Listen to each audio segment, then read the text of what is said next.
এই রিয়াল মাদ্রিদকে বাঁচাতে পারেন কে? কে হতে পারে রিয়াল মাদ্রিদের পরবর্তী আস্থা?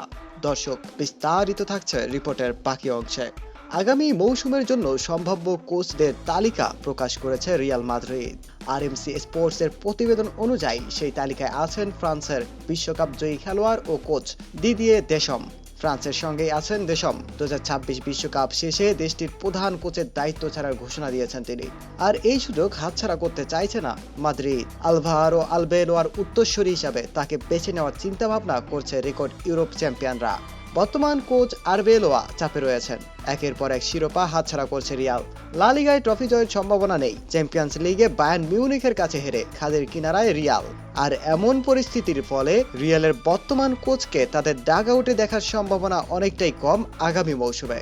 রিয়ালকে চেনা রূপে ফেরাতে দেশম হতে পারেন রিয়াল মাদ্রিদের সেরা বিকল্প।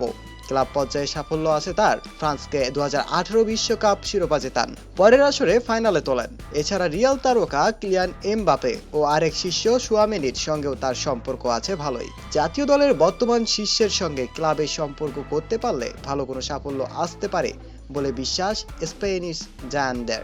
অবশ্য দেশম তার ভবিষ্যৎ নিয়ে কারোর সঙ্গে আলোচনায় জড়াননি এখনো, যদিও ইউরোপ জুড়ে বিভিন্ন ক্লাবের প্রস্তাব ইতোমধ্যেই পেয়েছেন তিনি। আপাতত তার মনোযোগ ফ্রান্সকে আরেকটি সাফল্য এনে দেওয়ার।